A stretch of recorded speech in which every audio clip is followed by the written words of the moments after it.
Hello, and welcome to today's episode of Simple Business Dream Life. Now, today we're going to be talking about something that I think every single business owner is going to recognize. So, have you ever found yourself thinking, I know what I need to do, so why aren't I doing it? Hands up. Yay, we all have, haven't we? And it's a really frustrating place to be. You know, you need to, I don't know, put yourself out there, raise your prices, launch your offer, have the conversation that you need to have. Yet somehow you still find yourself hesitating, overthink, or convincing yourself that now isn't the right time. And it's a really interesting thing. And today we're going to deep dive into exactly that. We're talking about subconscious patterns, beliefs, and behaviors that quietly influence the decisions we make in our business.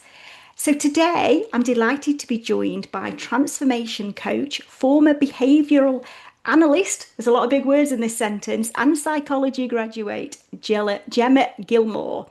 And I'm not going to introduce her anymore because I never do. So, hello, Gemma. Welcome to the podcast. How are you? I'm good. Thanks, Emma. Thank you so much for having me here. It's a pleasure to meet with you and to share some wisdom on your podcast. Amazing. We love shared wisdom. We absolutely love shared wisdom. So, Gemma, do you want to tell everybody a little bit about what you do now? And then we'll work backwards a little bit and work out how we got here. Yeah. So, like you said, I'm a transformation coach. I've been in this business for 5.5 years in the online space, and I love it is my absolute jam to nerd out on human behavior. I love people. I'm a people person, Emma.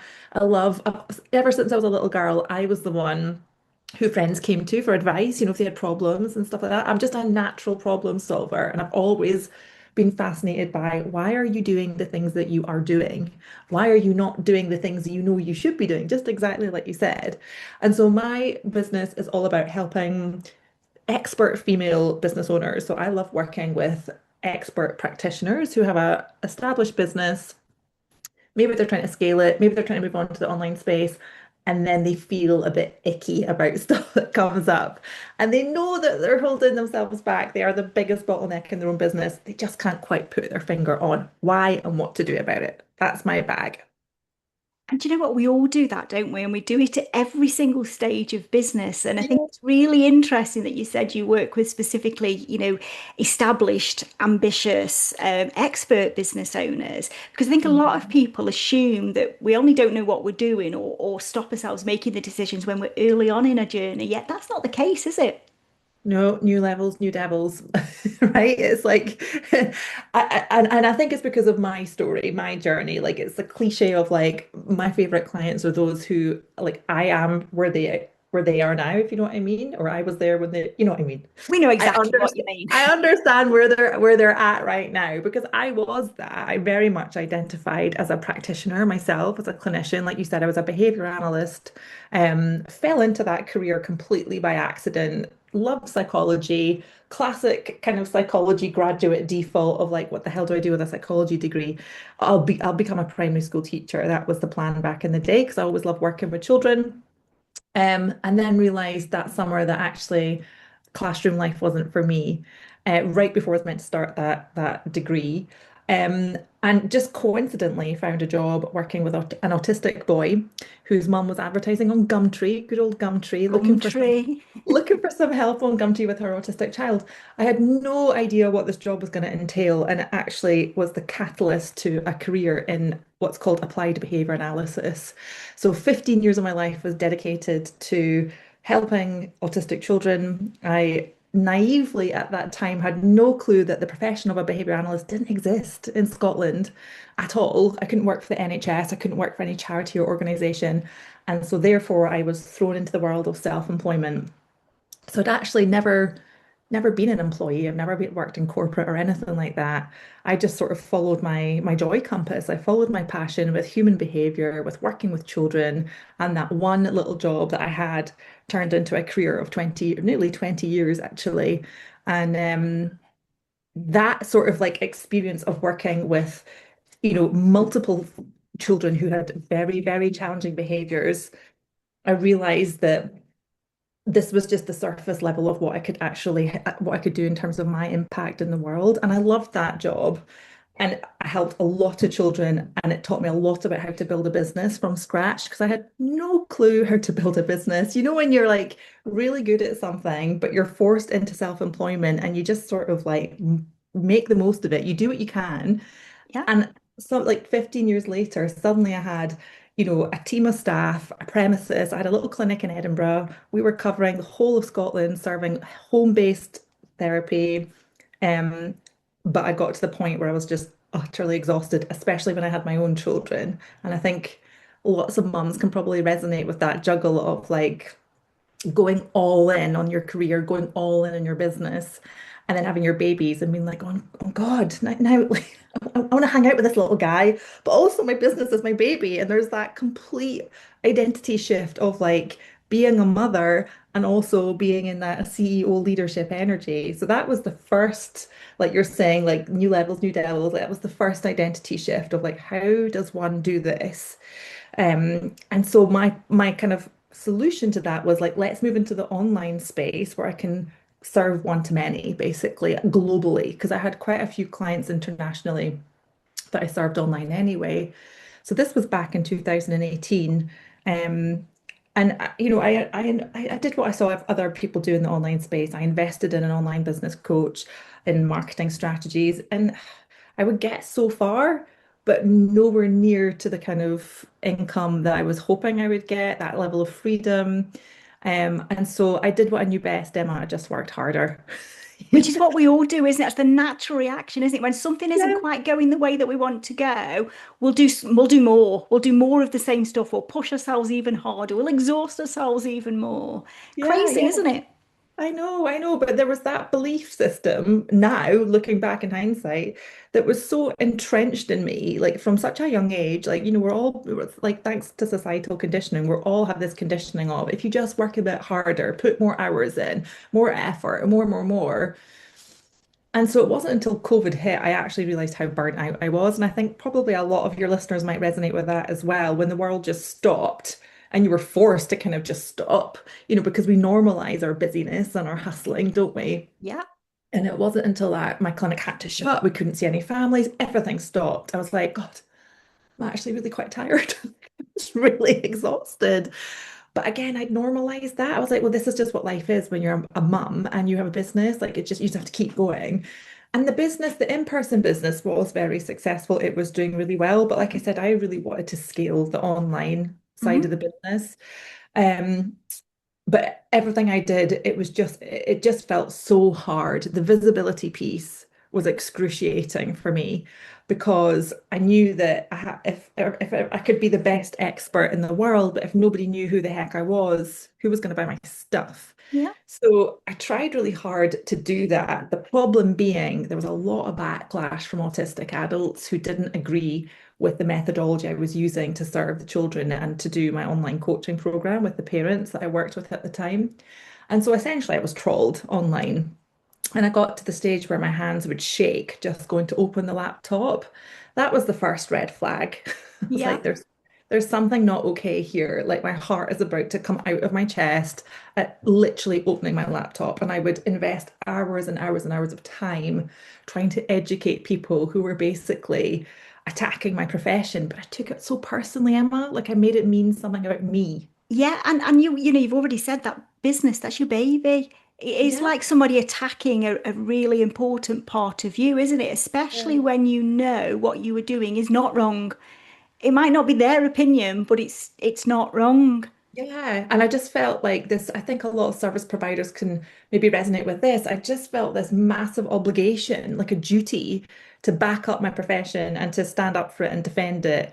But it was such a massive energy leak. Like on top of the burnout I was already feeling, I would just invest hours and hours and hours trying to converse with these people who were never, ever, ever going to change their mind. Yeah. And it just made me shrink. Like I just was like, this isn't working. This is clearly isn't for me. This is for other people, not for me. That was a big belief I had. Like I can't, I've done everything I can do. It's not working. Anyway, cut a long story short, somebody had suggested maybe you should see a mindset coach. And I was like, no, thanks. I was just super skeptical, had no interest in that because I was so solution focused, Yeah. wanting the next strategy, the next marketing plan. I was like, I'm an action taker naturally. And I just kept on looking outside of myself with this belief that I'm just missing the magic piece of the puzzle. Like there must be some magic bullet out there, right? Yeah. Right? Come on, people, tell me I'm right. That sort of like, I just need the right formula. And oh, it held me back for years, that line of thinking, just that belief system. And meanwhile, when this goes on for a long period of time, it's so toxic. It's like someone's chipping away at your sense of self-worth. I was riddled with imposter syndrome, self-doubt. I felt like was oozing out of every pore I have in my body.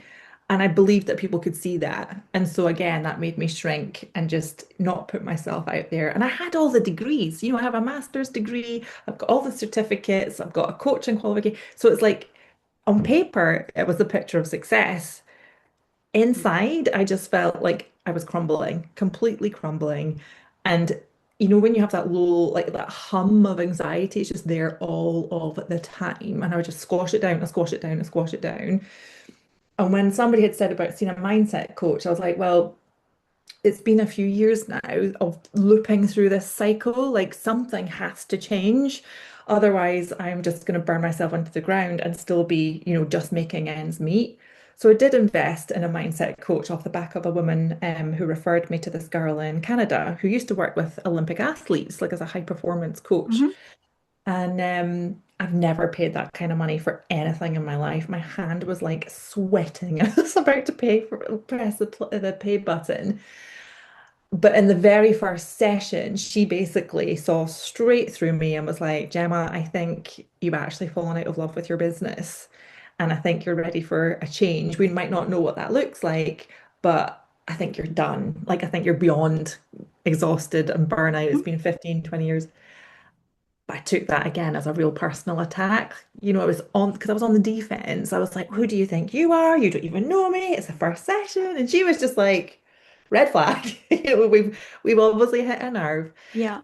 And of course, having the kind of courage to open Pandora's box and really go there, I was like, yeah, I think I'm done. I'm just totally done, which was kind of heartbreaking in a way. It's almost like a grieving process when you're like, that chapter is just, in your heart it's done, but like your brain's like, no, no, no, there must be something else. Like keep going, keep going, keep going. And so I struggled with that for quite a while because I was like, well, what the heck am I going to do now? Like, I've never been in corporate. I'm not a qualified lawyer, doctor, teacher, and I can't just get a job. Like, what does one do in their when they're turning 40 and decided to, To walk change away. their And the thing is that what you did for all that time, that became your identity, didn't it? ah, That is who you are. That is who you were. That cut you in half and it probably have your business name through the middle because when you've thrown so much at yeah. something, it does become who you are. And it's very difficult to say, I'm just going to stop this. And I know because I've done exactly the same. I did exactly the same, reached a point where, completely done. But it's 10 years from when I first got that little red flag that said there's something going on here. It was 10 years later before I made that decision. And, listening to you, I can resonate with so much of that because even though you know it's the right thing, you instantly go to, I failed. Hmm.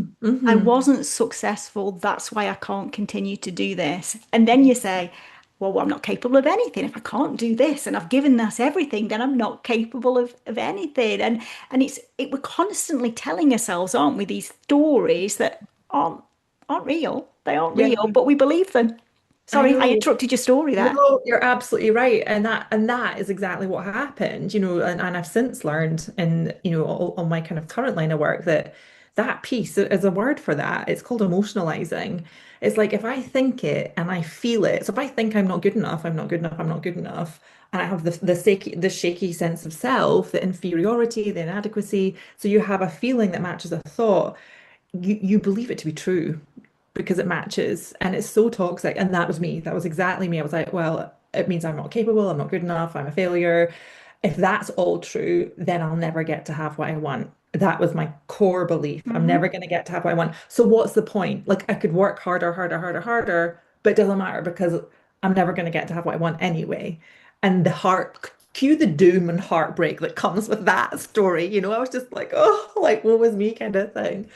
Um, Anyway, that so she uncovered all of this for me, and she was like, and I loved the work she was doing. It was almost like having an outer body experience. I was like watching myself being coached for those 3 months, just nerding out on everything she untangled in my subconscious with the limiting belief system, how she really taught me how to feel feelings. We're not taught this in school, right? We're taught No. how to read, how to write, how to play, how to make friends. We're not taught how to navigate our brains and to feel our feelings.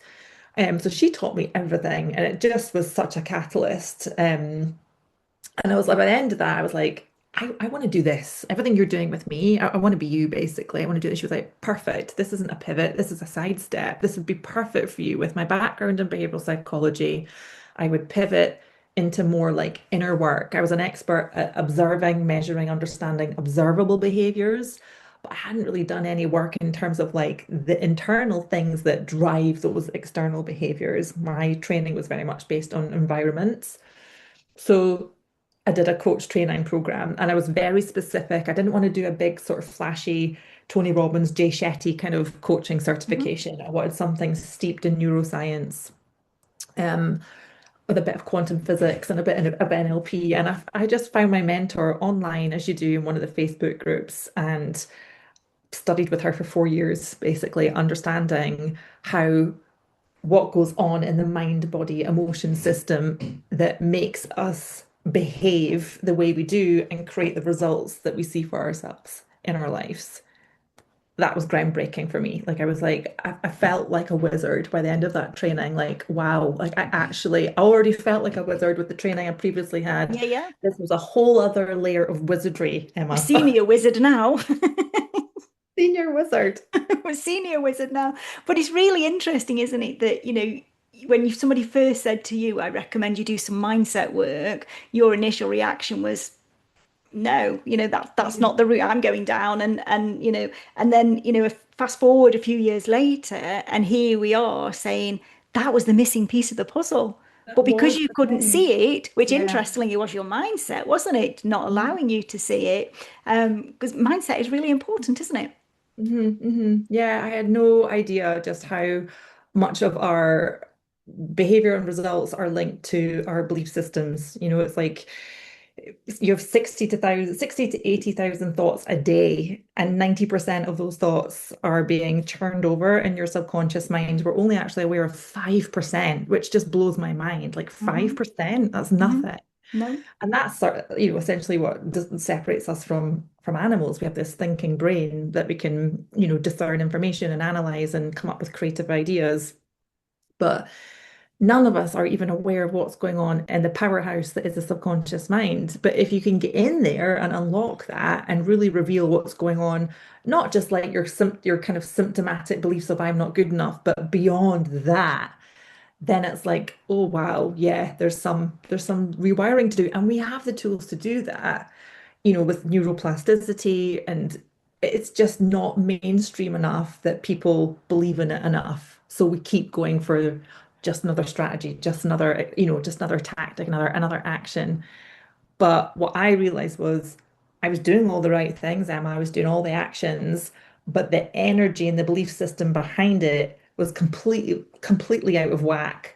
So it was almost like putting one foot on the accelerator, the other foot on the brake. Yeah. It didn't matter what I did, it was never going to work because I'd always subconsciously sabotage it at some point to pull me back to what felt safe and familiar in my nervous system. Yeah, and I think that's key, isn't it? We always pull back to what feels safe, and what feels safe isn't necessarily the right thing, is it? It's not necessarily the thing that's moving us in the right direction, because they always say, don't they, the magic happens on the other side of discomfort. Well, Yeah, discomfort isn't going to feel safe, is it? Stepping yeah. into something unknown is never going to feel like it's a safe thing to do, which again comes right back to what we spoke about at the very, very beginning here, and this stopping ourselves from doing things because we're telling ourselves that we're not going to be able to do it, we're going to fail, or we're not Mhm. capable, or we need to do another qualification, or we need to do, all Uh-huh. of this type of stuff. Whereas I know, I've read the information that you sent over to me so I could get to understand you a little bit more. And in there you said something that I completely resonate with about us not needing more information, about it's knowing more what to do with that information. So something that was a bit of a kind of groundbreaking moment for me in the last couple of years. I always sort of dealt with like this fear, that like you said, the fear of the unknown, the fear of stepping out of your comfort zone. And actually I've realized that actually it's not about the fear. The fear is simply a reaction, a response to something else that's going on underground. It's running the show. And what I've realized is it's a sensation of being out of control. It's a sensation of powerlessness.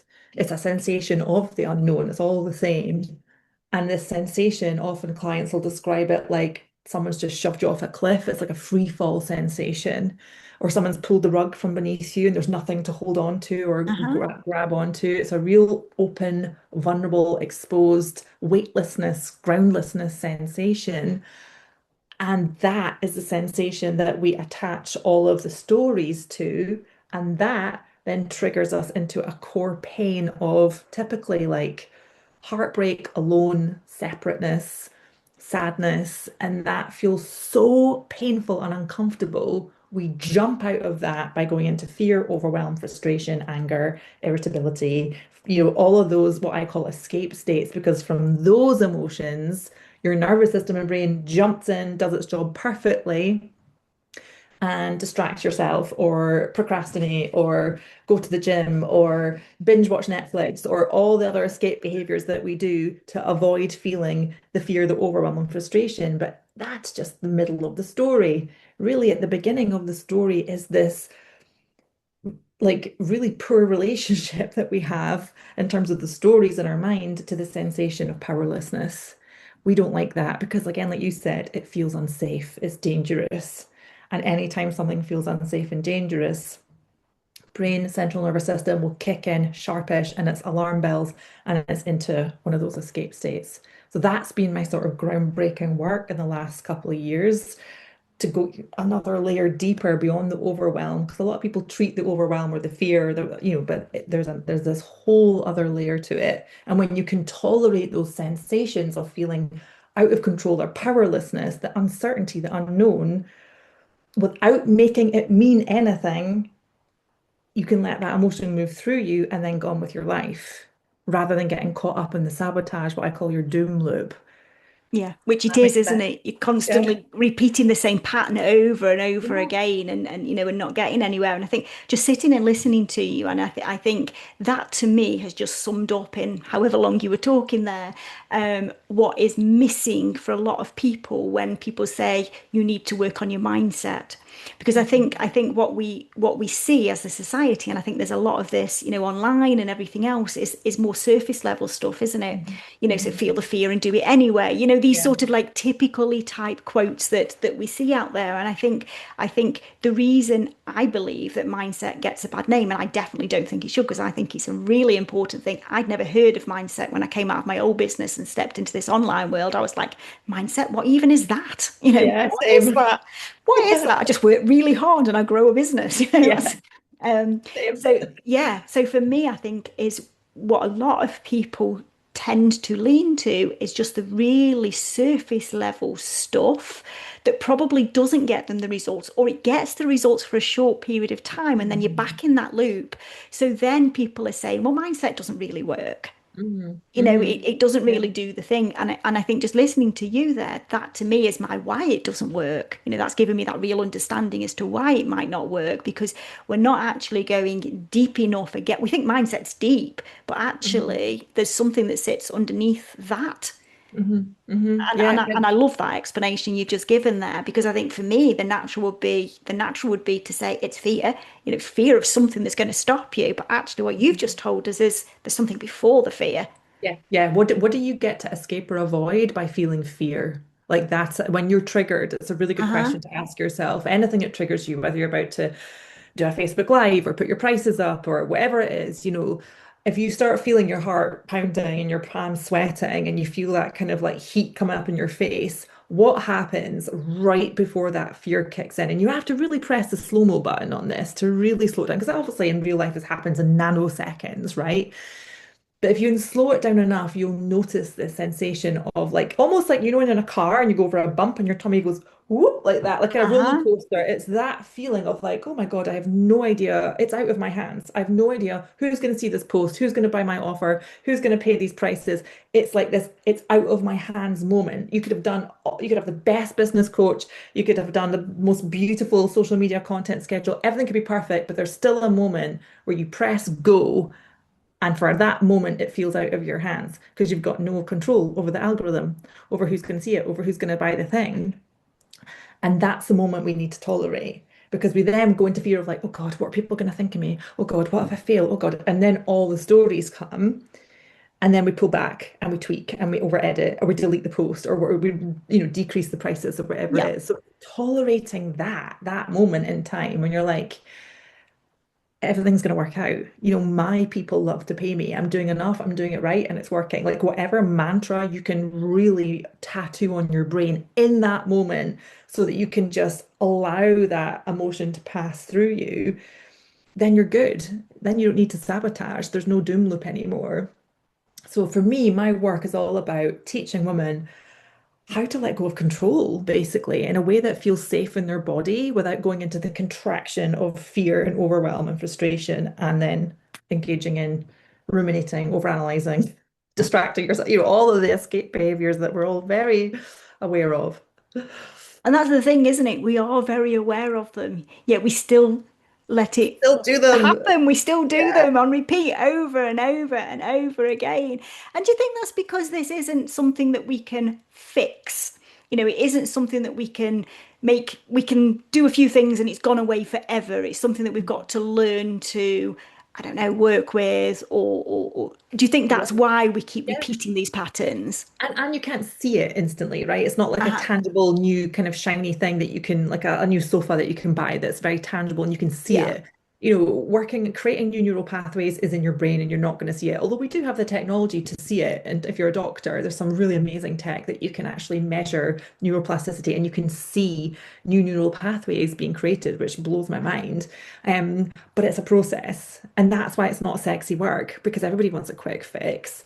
But it's like going to the gym, and I have to make this always really clear to my clients. I'm like, I can absolutely change your life, but it's just like going to the gym. You can't expect to be a bodybuilder or a power lifter or whatever it is I within want to one be. gym session. I'm like, we're gonna do the reps, right? We're gonna lift those weights over and over again. And I think people underestimate the level of repetition that's required for that to happen to create neural pathways.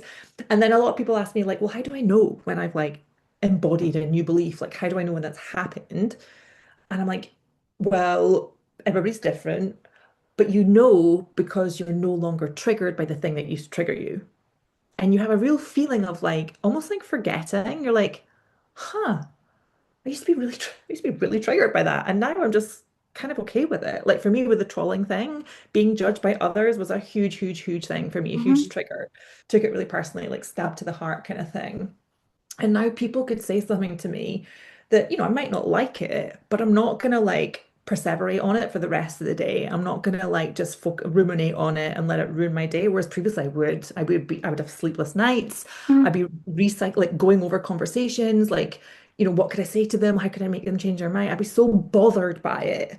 And now I'm just like, it really is not a thing to me anymore, which was huge considering that's like night and day and essential, right? If you're an online entrepreneur, you have to be good Absolutely, with that. because People are going to sadly, disagree with you.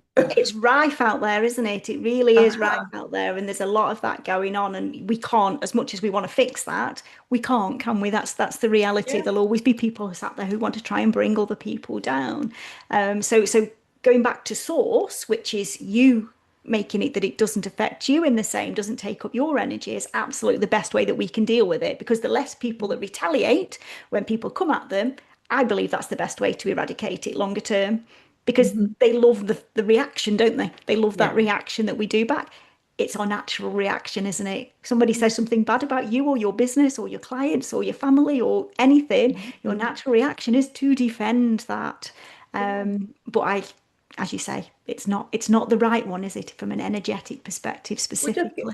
We just can't control other people. No, And the sooner you accept that, the better you can get on with your life because it's like other people's opinions of you are like the weather. It's so out of our control. And so it's such an energy leak if you kind of just focus on that. Whereas if you just literally stay in your lane, I love that phrase because it is so true. If you just focus on what you're good at and what you're doing and what you can control, thoughts, actions, feelings, words, they are your four superpowers. That is the only thing you can control. And yet we still feel like we can control the other people. I mean, like all mothers, how many times have we tried to control our kids, our husbands, like it, absolutely. you can't. You can have influence over them, absolutely, but you can't climb into someone's body and be responsible for their thoughts, feelings, actions, and words. It's not possible. You can only be responsible for how you think, feel. Anything between your nose and toes, that's all yours, that's all theirs. And I think the sooner we can wrap our heads around that, it's really liberating when you don't have that fear of being judged and the fear of failing. Like, what is that about? I was saying this to a client the other day. I was like, the guy who invented aeroplanes, whoever that guy was, can you imagine the number of times he failed? Absolutely. Wasn't it the light bulb? Wasn't it 10,000 or something times or something? Was Thomas it? Edison said something like that. There's a quote, this famous quote out there somewhere, something like We he need to find failed that. 10,000 times before he actually created the light bulb. But can you imagine if he'd have given Yeah. up on the 9,999th time? Ah, yeah. And yet, like, so many business owners might give it a crack for a couple of years, like, oh, I just can't do it. I can't do it. And I'm like, it's been 2 years. Like, I know everybody's got their own journey. I'm not, no judgment here. And don't make failure mean something about yourself because that's what my clients do. Oh, well, it didn't work. It must mean I'm not good enough. That's what I did. My first launch, I remember doing a fussy eating webinar, a toilet training webinar, and there was another one. And there was like a top of funnel thing. There were 10 each, and there was to set Mhm. up sell into my big program. 3 people bought them. And I, instead of celebrating the fact that 3 people on the internet bought my thing, oh, I went into a big pessimism spiral like, oh, that means I'm only worth £30. Like, I'm never going to be good at this. No one's going to want my stuff. It's just like a toddler having a tantrum because your brain's a drama queen. Absolutely. We dramatize everything, don't we? We absolutely dramatize everything. Whereas, like you say, 3 people invested in you. Aha, celebrate that. Our brain has got Absolutely. such a negative bias. You have to really train it to be like, no, over here. And again, and again, like we're thinking here. We're focusing on the good stuff. Absolutely. And it's a really powerful place to be, not only from your business, but from a personal perspective as well, isn't it? To actually be able to control your own thoughts in a way that doesn't stop you doing what you want to do, that doesn't, make you make decisions based on beliefs that aren't real. You make the decisions based on the beliefs that are actual beliefs, real facts and information that you've got. So, what a powerful place to be in if you can get yourself to that point. And I suppose my question out the back of that is, I said, get yourself to that point. Do you think people can get themselves to that point, or do you think that they need that expert guidance at some point to steer them in the right direction? I think definitely expert guidance. Like for me, I went on a bit of a self-help journey of like, reading all the books, listening to all the podcasts. And I've been a yogi for 20 plus years, a bit of yoga, a bit of breath work. But it wasn't until I hired my coach who just had the ability to just see my blind spots. Like, and that's the whole point, right? It's subconscious for a reason. You can't see these belief systems, but once you can see it, you can't unsee it. So it's like, okay, now I get it. Now I can understand. Once you can see your doom loop, and I map it out for my clients on the whiteboard and Zoom, like, can you see? And they're like, oh my God, yes. How do I get out of it? Okay, now when you have the tools and now you can shift it. And as long as you have the commitment, and it does take commitment, discipline, motivation, and I just always go to athletes, thinking about the amount of discipline and motivation, commitment they have to their area of expertise. If we had that to train our brains, the world would be a different place, 100%. It's absolutely doable. Look at my dad suffered a huge stroke about a year and a half ago, and he's really having to leverage the powers of neuroplasticity to bring back his mobility. Yeah. You only have to look at other stroke patients to see the evidence of it, that you have an incredible asset inside your head for free that we're totally underusing.